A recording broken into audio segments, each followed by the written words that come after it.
घोदघायिकममलं प्रणमामि वर्धमानं तीर्थं धम्मस्य कर्तारं शेषे पुनतीर्थयरे ससौवसिद्धे विशुद्धसद्भावे समनेय नाणदंसन चरित तव वीर्यायारे ते सव्वे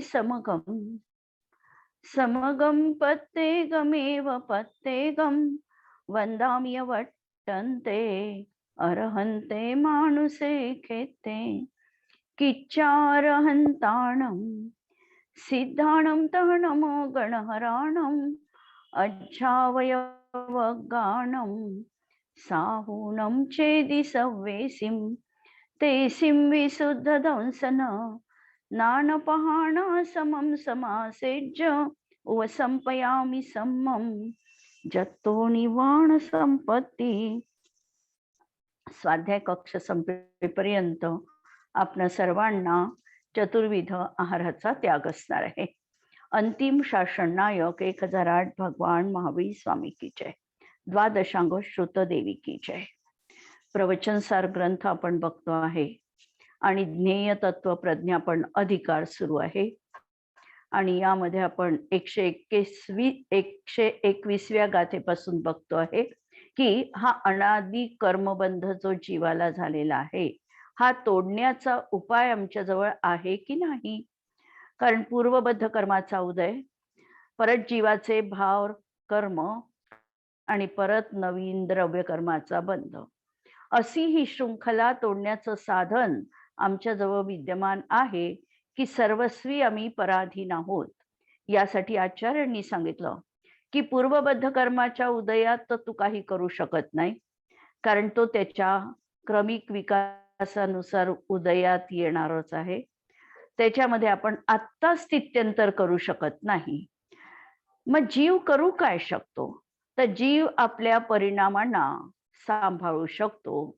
त्या परिणामांशी पूर्वबद्ध कर्माचा उदय आला असताना होणाऱ्या परिणामांशी जर आम्ही तन्मय झालो नाही, जर आम्ही तिथे एकाग्र बुद्धी केली नाही, हा परिणाम स्वभाव आहे असं जर आम्ही मांडलं नाही आणि त्यापासून स्वतःचा ज्ञाता द्रष्टा स्वभाव जर आम्ही पृथक रीतीने अनुभवू शकलो तर आम्ही सहज रीतीने नवीन कर्मबंधापासून वाचणार आहे. आणि या दृष्टीने जीव हा भाव कर्माचा तर करता आहे, पण द्रव्य कर्माचा कधीही करता होऊ शकत नाही, ही गोष्ट सांगितली. नंतर प्रश्न आला की द्रव्य कर्म तर आम्हाला उदयानुसार फळ देताना दिसतात, मग त्याचा करता कोण. या प्रश्नाचं उत्तरही आचार्यांनी नयविवक्षेने दिलेलं आहे की निश्चयाने जर बघितलं तर द्रव्य कर्माचा करता हा कर्माण वर्गणाच आहे.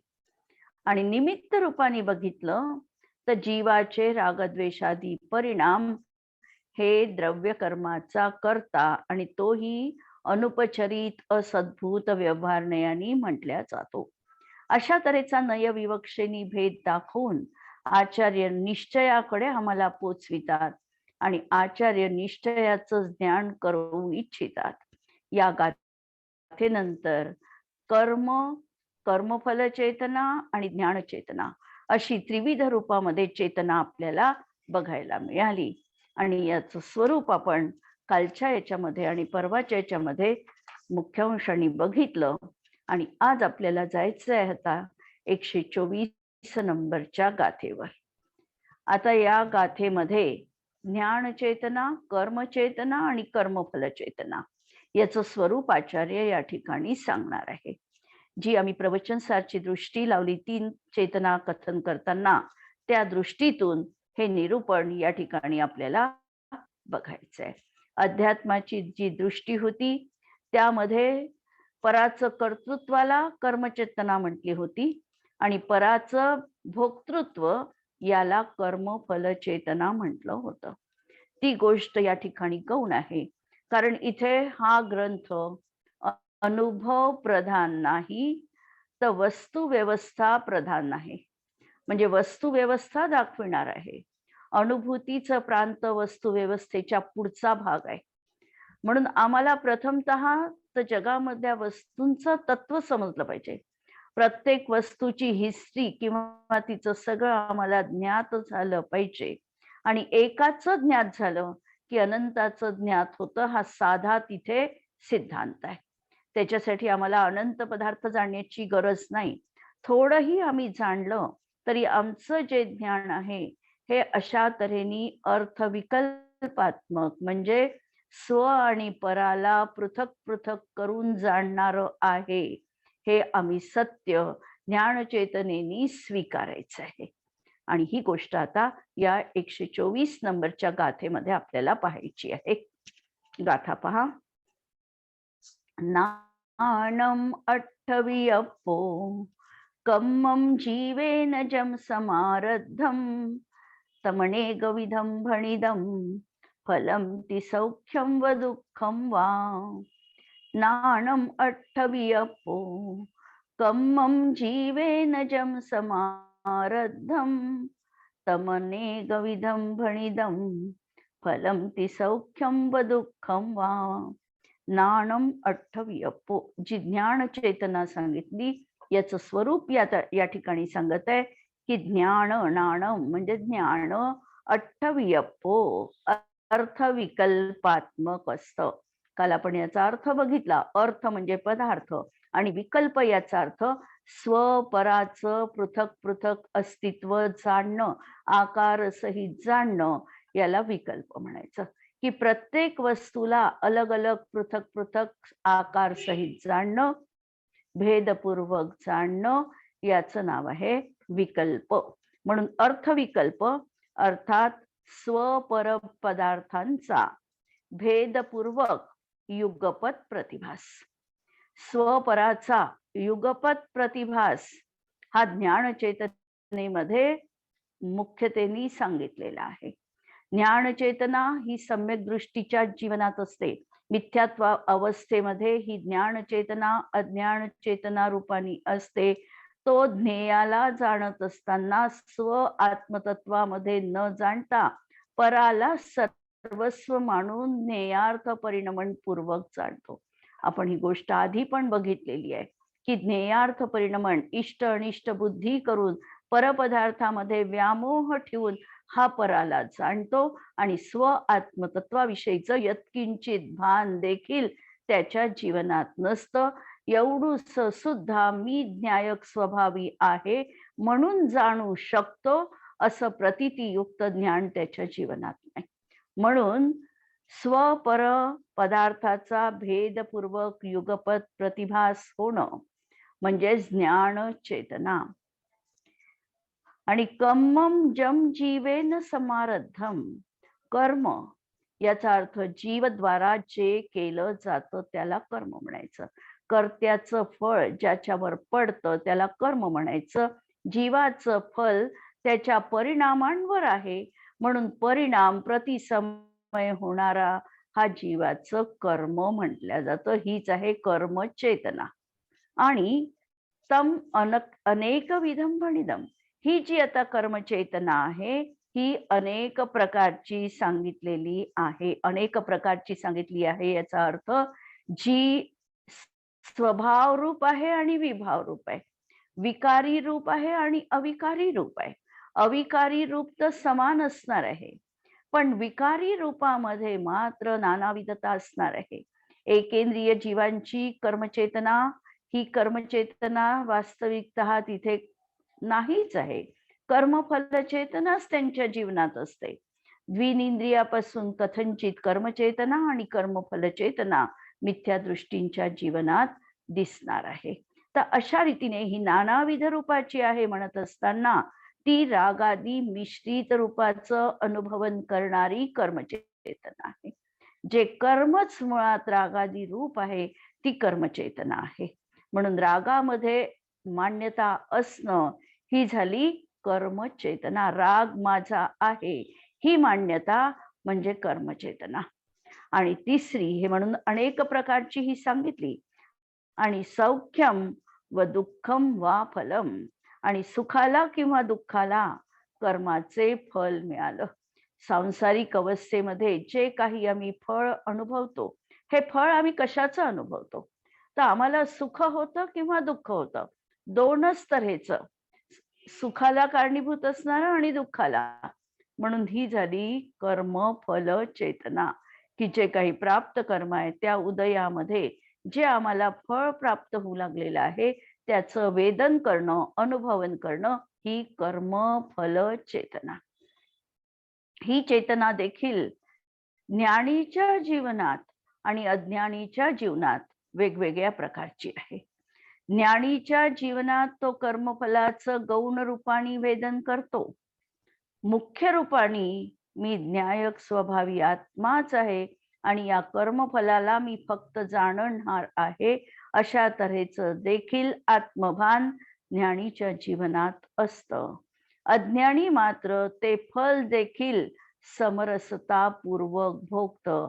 सुखामध्ये देखील तो अत्यंत आसक्त होतो आणि दुःखामध्ये देखील अत्यंत क्लेश परिणाम करतो.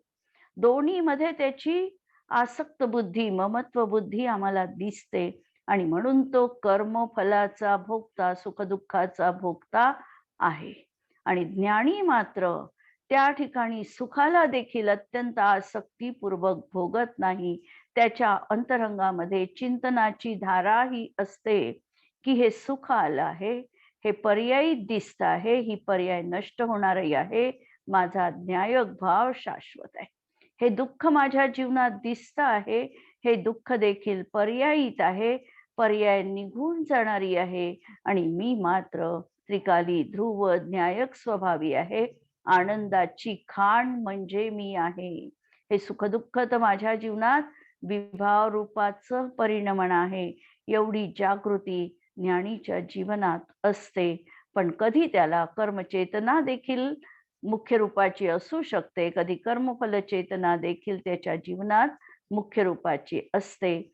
गौण मुख्य व्यवस्था ज्ञानीच्या जीवनात असेल, कधी तो ज्ञान चेतनेला प्रधानता देईल, तर कधी त्याच्याही जीवनात यदा कदाचित ह्या चेतना मुख्य रूपाने असू शकतात. पण त्याही समयात त्याची जी ज्ञान चेतना आहे ते लब्धिरूप कार्य तिथे संपन्न असतं. ज्ञान चेतना त्याच्या जीवनात अविभाज्य रूपाने विद्यमान असते. ही गोष्ट आपण कालच्या याच्यातही बघितली आणि आताही आपल्याला तेच थोडंफार प्रकरण बघायचं आहे. टीका पहा. अर्थविकल्प. अर्थविकल्प याचा अर्थ ज्ञान आहे. येथे अर्थ म्हणजे काय? तर पदार्थ. आणि पदार्थ कसे असतात? स्वपर. स्वपरामध्ये विभक्त आहे. स्वतःचा निज आत्मा, त्याचे गुण आणि त्याच्या पर्यायी हे झालं स्वतत्व. आणि स्व सोडून बाकीचे जितके काही आहे ते सगळे परद्रव्य, परगुण आणि परपर्यायी ह्या सगळ्या ज्ञेय रूप आहे. स्वज्ञेय आणि परज्ञेय अशा रूपाचं हे विश्व दोन मध्ये विभाजित झालेलं आहे. आणि अशा या सर्व पदार्थांच्या आकाराचं अवभासन, पदार्थाचा पृथक आकार जाणणं, याचा अर्थ प्रत्येक पदार्थाचं पृथक अस्तित्व जाणणं. गोळा बेरीज रूपाने जाणलं. एखाद्या पोत्यामध्ये सगळ्या वस्तू भरलेल्या आहे आणि गोळा बेरीज रूपाने जाणलं असं याचं ज्ञान नाही. याचं ज्ञान तर याच्यात एवढं सामर्थ्य आहे की परमाणू तो पृथक रीतीने जाणू शकतो. एवढं असीम हे ज्ञानाचं सामर्थ्य आहे. म्हणून प्रत्येक पदार्थाचं आकार सहित जाणणं, अवभासन करणं याला विकल्प म्हणायचं. म्हणून पदार्थाचा विकल्प, अर्थ विकल्प म्हणजे ज्ञान होय, म्हणजे ज्ञान चेतना होय. आणि दर्पणाच्या आपल्या विस्ताराप्रमाणे ज्ञानामध्ये युगपद ज्ञात होणारे स्वपराचे आकार म्हणजे अर्थविकल्प असून ते ज्ञान आहे. जसं दर्पण स्वतःच्या स्वच्छत्व शक्तीमुळे पदार्थांचा आकार प्रतिबिंबित करतो, हा दर्पणाचा जसा गुणधर्म आहे तसं ज्ञानामध्ये देखील त्याची निर्मलता विद्यमान आहे. हा स्वच्छत्व परिणाम ज्ञानामध्ये आहे आणि म्हणून ज्ञेयाचं प्रतिबिंब हे ज्ञानाच्या पर्यायीमध्ये पडतं आणि ती पर्याय आहे, प्रतिबिंबित होणारी जी पर्याय आहे, ही पर्याय स्वतःची निज पर्याय आहे. त्यामुळे तो स्वतःलाही जाणतो आणि त्या पर्यायीला जाणतो. म्हणजे त्यात पर्यायी जे ज्ञेय झळकलेले आहे त्याला देखील तो एकाच समयात जाणतो. असं ज्ञानाचं स्वपरप्रकाशक असं विलक्षण सामर्थ्य आहे. आरशामध्ये जसं वस्तू झळकतात, प्रतिबिंबित होतात, तसं ज्ञानामध्ये देखील हा जसा क्षयोक्षम असेल आणि पुढे चालून तर पूर्ण ज्ञानावरण कर्माचा क्षय होणार आहे. त्यामुळे सगळेच्या सगळे ज्ञेय त्या केवल ज्ञान पर्यायीमध्ये प्रतिबिंबित होतात. असं हे ज्ञानाचं सामर्थ्य आणि ही त्यांची जी पर्याय आहे ही स्वतःची निज पर्याय आहे. या पर्यायीलाच ते वास्तविकतः जाणतात.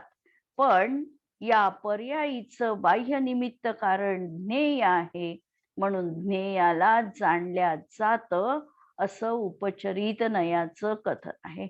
4 तऱ्हेचे आपण प्रकार बघितलेले होते की एक म्हणजे ज्ञेय, नंतर दुसरा ज्ञेयाचा आकार, तिसरं ज्ञानाची पर्याय आणि ज्ञान. आठवत असेल या 4 गोष्टी ज्ञेयार्थ परिणमन जेव्हा आपण शिकलो त्यावेळेला आपण ह्या बघितलेल्या आहे की परज्ञेय म्हणजे बाह्य आमच्यापासून पृथक असणारी वस्तू, परज्ञेयाकार म्हणजे बाह्य वस्तूचा आकार. या बाह्य वस्तूच्या ज्ञेयाच्या निमित्ताने आमच्या ज्ञानामध्ये त्या वस्तूचं प्रतिबिंब पडलं, हा ज्ञानाचा ज्ञानाकार आणि आमची जाणणारी ज्ञान पर्याय किंवा ज्ञानगुण. अशा तऱ्हेने हा भाव म्हणून स्वपर विभाग पूर्वक ज्ञान जाणतं, यालाच ज्ञान चेतना म्हणायची. की ज्ञान स्वतःला जाणताय, शुद्ध अवस्थेमध्ये जाणत आहे आणि म्हणून ज्याप्रमाणे दर्पणामध्ये स्व आणि पराचे युगपत प्रतिबिंब पडते, त्याप्रमाणे ज्ञानामध्ये स्वपराचा आकार युगपत झळकतो. नंतर कर्मचेतना, आत्मद्वारा जे करण्यात येते. आत्मा काय करू शकतो, काय सामर्थ्य आहे आत्म्याचं करण्याचं? परामध्ये उलटापालट करण्याचं आत्म्याचं सामर्थ्य आहे का? पराला बिघडविण्याचं, सुधरविण्याचं आत्म्याचं सामर्थ्य आहे का? हे आत्म्याचं सामर्थ्य नाही. तीर्थंकर असेल तरी देखील ते परामध्ये बदल घडवू शकत नाही.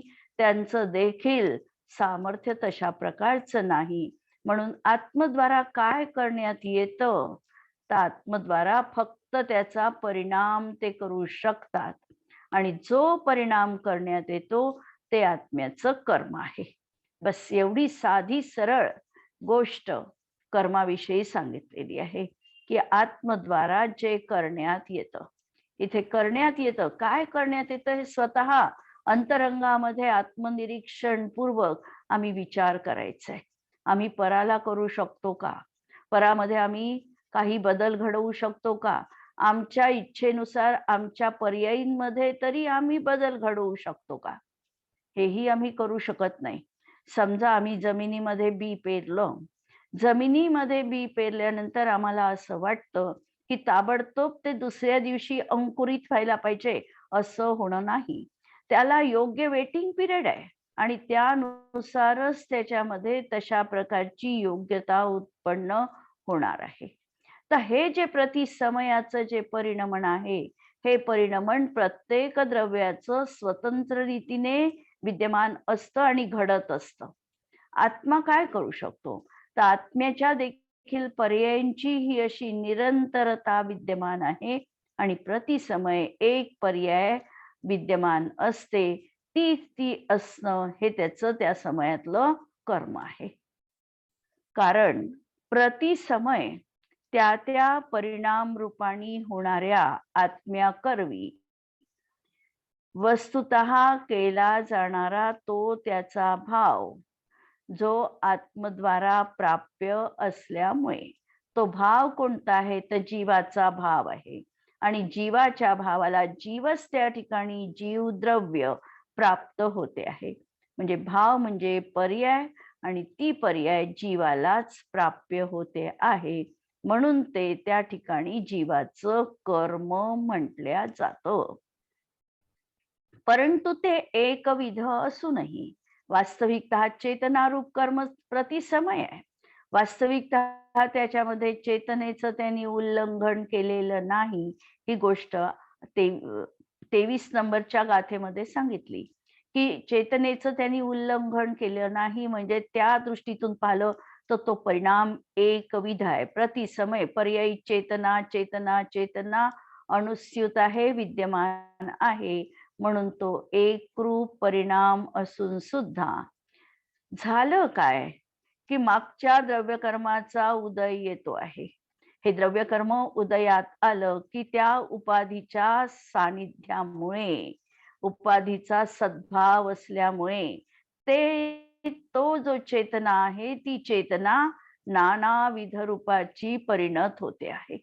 जसा जसा कर्माचा उदय असेल त्यानुसार त्या चेतनेमध्ये आम्हाला राग द्वेषादी विकार परिणामांचं तारतम्य दिसत आहे. आणि हा परिणाम किती आहे? तर अनेकविध आहे. अनेकविध म्हणजे किती? तर असंख्यात लोक प्रमाण आहे. असंख्यात लोक प्रमाण याचा अर्थ लोकाकाशाचे जेवढे प्रदेश आहे तेवढ्या रूपासारखा हा आत्म्याचा परिणाम आहे. जसा एक प्रदेश दुसऱ्या प्रदेशापासून भिन्न आहे, त्याप्रमाणे प्रतिसमय होणारा परिणाम हा भिन्न भिन्न रूपाचा आहे. म्हणून असंख्यात लोक प्रमाण असे हे जीवाचे परिणाम आहे. आणि याला अनेकविध परिणाम म्हटलं. याला द्रव्यकर्माचं सानिध्य आहे, म्हणून हे नानाविध रूपाचं दिसत आहे. जर द्रव्यकर्माचं सानिध्य नसतं तर हे एकविध रूपाचं असतं. किंवा अर्यंत सिद्धांना द्रव्यकर्माचं सानिध्य नाही, म्हणून त्यांचा जो परिणाम आहे, त्यांची जी कर्मचेतना आहे ती एकविध आहे. म्हणजे प्रवचनसारच्या दृष्टीतून अर्हंत सिद्धांना देखील एकविध अविकारी अशी कर्मचेतना आहे. संसारी जीवांना मात्र ही कर्मचेतना रागादी परिणामांमुळे नानाविध रूपाची दिसते आहे. तिसरं आता कर्मफल चेतना. त्या कर्माने उत्पन्न होणारे जे सुखदुःख, द्रव्यकर्माचा उदय आहे. द्रव्यकर्माच्या उदयामध्ये संसारी अवस्थेत जे कर्म नानाविध रूपाचं दिसत होतं, त्या नानाविध रूपाच्या परिणामांना हा प्रतिसमय भोगतो आहे. म्हणजे कर्माचा उदय, कर्मचेतना आणि कर्मफल चेतना ही एका समयामध्ये दिसते. आम्हाला असं वाटतं, भविष्यकालीन भाषा आमची असते की आज कर्म केलं तर आम्ही याचं फळ पुढे भोगू अशी उधारीची भाषा आगमात मान्य नाही. तू आज जे कर्म करतोय, कर्म कोणतं आहे? रागादी रूप परिणाम. हे कर्म जे तू करतो आहे त्याचाच त्या समयात तू भोगता पण आहे. कारण त्या परिणामाचा क्षोभ, त्या परिणामांचा राग, त्या कर्माचा मोह हा तू त्या समयात अनुभवतो आहे. ते सुखदुःख रूप परिणाम तू त्या समयात स्वयं अनुभवतोय. अत्यंत तीव्र क्रोध आला तर त्या क्रोधामध्ये तू त्या समयात दुःखरूप वेदन करतो आहे. म्हणजे कर्मचेतना आणि कर्मफल चेतना एका समयात आहे.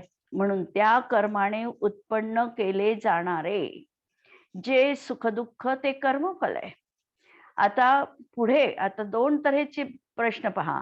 जो आम्ही परिणाम केला त्याचं फळ आम्ही तत्काल देखील भोगतो, आणि त्या परिणामांनी आम्ही नवीन कर्म देखील बांधतो, आणि ते कर्म भविष्यामध्ये आमच्या उदयात पण येतं.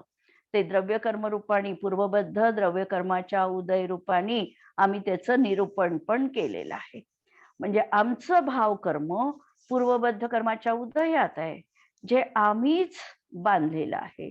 आणि जे आत्ता चेतना होत आहे, या कर्मचेतनेचं फळ आम्ही तत्कालही भोगतो आहे आणि भविष्यकालासाठी देखील आम्ही ती आमची जमा बाजू मजबूत केलेली आहे.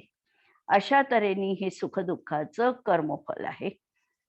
यापैकी द्रव्य कर्मरूप उपाधीच्या सानिध्याच्या असद्भावामुळे असणारं जे कर्म, त्याचं फळ अनाकूल स्वरूप प्रकृतीभूत सुख आहे. आणि अशा तऱ्हेने द्रव्यकर्माचा उपाधी नसेल तर काय झालं, या जीवाला त्याचा अभाव आहे आणि त्यामुळे त्यांचं कर्मफल, आता त्यांचं कर्मफल कोणतं, ते तर आपल्या निज आनंदाची अनुभूती प्रतिसमय घेत आहे. कारण तिथे द्रव्य कर्माचं आता सानिध्य नाही. आणि म्हणून असं ते निराकुल सुख, असं ते क्षोभरहित सुख, असं ते अनंत सुख, असं ते अतींद्रिय सुख, किंवा या ठिकाणी सांगितलं की प्रकृतीभूत सुख. प्रकृतीभूत म्हणजे स्वभाव सिद्ध, स्वभावामध्येच असणारं जे सुख आहे ते ते भोगत आहे. म्हणून या दृष्टीतून अर्यंत आणि सिद्ध हे कर्म फल चेतना आहे. आणि ती कशी आहे, तर निराकुल स्वरूप आनंद स्वरूप अशी कर्मफल चेतना अनंत काळपर्यंत ते भोगत आहे. परंतु द्रव्य कर्माच्या उपाधीच्या सानिध्याच्या सद्भावामुळे, ही तर झाली अरहंत सिद्धांची गोष्ट. परंतु संसार अवस्थेमध्ये मात्र या द्रव्य कर्माची उपाधी अजून जीवाजवळ आहे, पूर्वबद्ध कर्माचा उदय आहे, हे सगळे काही आहे, हे सोपस्कार या ठिकाणी घडत आहे. आणि अशा या सद्भावामुळे जे कर्म आहे त्याचं फळ सौख्य स्वरूपाचा अभाव रूप, जे काही सुख स्वरूप निराकुल स्वभाव होतं त्याच्या अभाव रूप, त्याच्या विपरीत रूप हे फळ तो भोगतो आहे. आणि ते फळ कसं आहे, या ठिकाणी सांगितलं की विकृतीभूत दुःख आहे. जरी आम्हाला संसार अवस्थेत आम्ही म्हणतो की आम्ही सुखी आहोत, समाधानी आहोत, ही गोष्ट आम्ही म्हणू पण शकतो एका व्यवहार नयाच्या माध्यमातून, पण या सुखाची तुच्छता देखील आम्हाला समजायची आहे.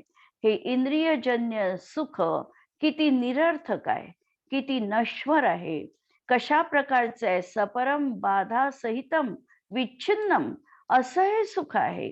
आणि या सुखाची महती तत्कालिक जरी आमच्या जीवनात आम्ही त्या ठिकाणी मांडली आणि म्हटली तरी देखील अंतरंगामध्ये या इंद्रियजन्य सुखाची जाती हेयच आहे, हे अंतरंगामध्ये अभिप्रायामध्ये आम्हाला सतत ठेवायचं आहे.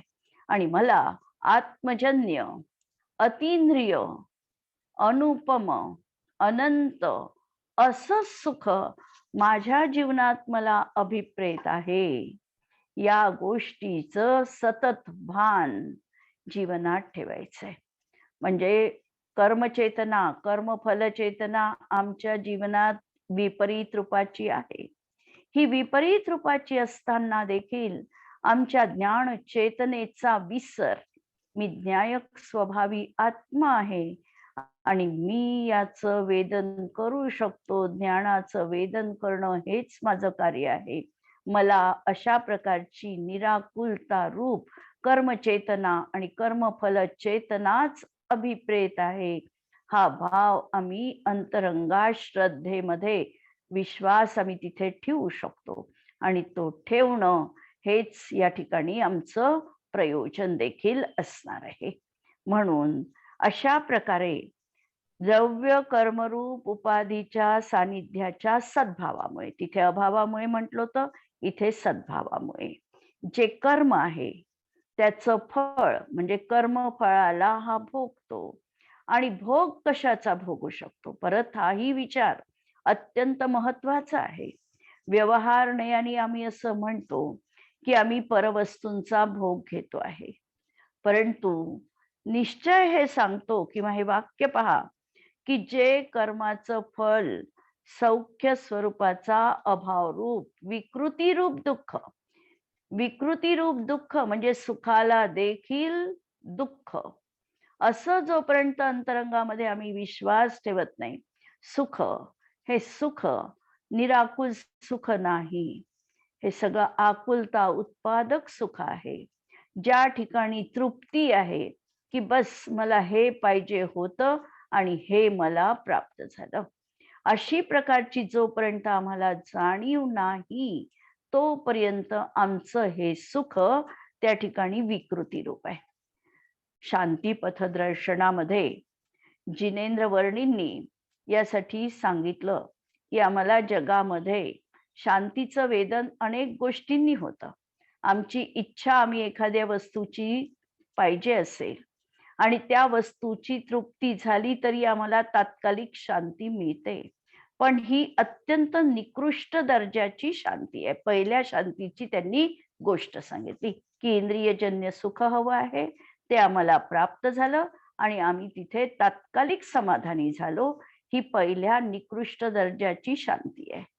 दुसरी शांती सांगितली की घरामध्ये गृहस्थ आहे, त्याला अनेकविध कर्तव्य करावे लागतात.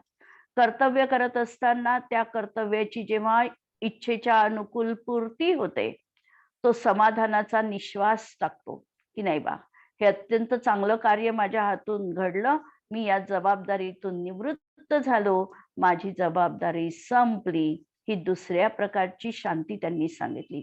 पहिल्याच्या तुलनेत ही शांती त्या ठिकाणी थोडी वरच्या दर्जाची आहे, पण ही काही आम्हाला आत्मिक शांती नाही. तिसरी शांती सांगितली की जो निस्वार्थ बुद्धीनी परोपकारामध्ये गुंतलेला आहे, स्वतःच्या कोणत्याही इच्छेला तो प्रधानता देत नाही आणि सगळं काही जीवनामध्ये दुसऱ्यांसाठी मला करायचंय, त्याच्यासाठी झिजायचंय, परोपकारे देहे माझा, अशा प्रकारची भावना ठेवून सतत तो त्या कार्यामध्ये व्यस्त आहे. आम्हाला वाटतं की किती हा अगदी परोपकारी व्यक्ती आहे, निस्वार्थ सेवा लोकांची करतो आहे. याच्यातून या दोन दर्जाच्या शांतीपेक्षा ही तिसरी शांती आणखी उच्च कोटीची आहे, पण याही ठिकाणी परमोच्च शांती ती नाही. आणि ज्या वेळेला आमची निराकुल आनंदाची शांती आत्मानुभूती ज्या समयात प्राप्त होईल आणि त्या समयाची शांती आम्ही अनुभवू, हीच खरी शांती आमच्या जीवनात चौथ्या तऱ्हेची शांती म्हटली की ती मिळाल्यानंतर आमची सगळी सगळी इच्छा त्या ठिकाणी संपून जाते. जब आत्म अनुभव आवे और कछु न सुहावे, रस नीरस हो जात ततक्षिण, अक्ष विषय नाही माने. अक्ष विषय इंद्रियांचे विषय देखील आता सुहावणे वाटत नाही आणि एक ही अनुभूतीमध्ये रममाण होणं, याच्यामधली निर्विकल्प अनुभूती समाधान, हेच त्याला तिथे हवं हवस म्हणजे तेच मी आहे. हवं हवस म्हणणंही त्याच्यामध्ये इच्छा आहे. तेच मी आहे, तेच माझं स्वरूप आहे, अशी अनन्यता अद्वैतपणा ज्या शांतीत प्रतिभासित होते, ती ही अशी शांती. ते असं सौख्य, हे निराकुल सौख्य आणि बाकीचे हे तीन दर्जाचे जे सांगितले, हे त्या ठिकाणी अंततो गत्वा सुख वाटत असेल तरी दुःखच आहे. म्हणून कर्म, ज्ञान आणि कर्मफल चेतना याचं स्वरूप अशा रीतीने आम्हाला जाणून घ्यायचं आहे. स्वपरास जाणताना त्यांना परस्परामध्ये न मिसळता स्पष्ट पृथक पृथक जाणणं, स्वला स्व आणि पराला पर जाणणं, याला ज्ञान म्हणतात. ज्ञान तर आम्हाला कितीही अनंत वस्तूचं संभवनीय आहे. तीर्थंकर देखील अनंत पदार्थांना जाणतात, पण जाणत असताना देखील त्या परपदार्थाला मी आहे असा त्यांचा प्रतिभास नाही. परपदार्थ माझ्यापासून भिन्न आहे, ही भावना पराला जाणत असताना आहे. म्हणून दौलतरामजींनी आपल्या स्तुतीमध्ये म्हटलं की सकल ज्ञेय ज्ञायक तदपि निजानंद रसलीन. सगळ्या ज्ञेयांना हा जाणतो आहे, पण तरी देखील आत्म्याच्या निर्विकारी वितराग स्वरूपामध्ये हा निमग्न आहे. हे आहे स्वपराला जाणणं. ही आहे ज्ञान चेतना. जीवाकडून केला जाणारा भाव हे जीवाचं कर्म आहे आणि ते मुख्यतः दोन प्रकारचं आहे. निरुपाधिक म्हणजे शुद्ध भावरूप कर्म आणि सोपाधिक म्हणजे शुभाशुभ भावरूप कर्म. याला म्हणायचं कर्म चेतना.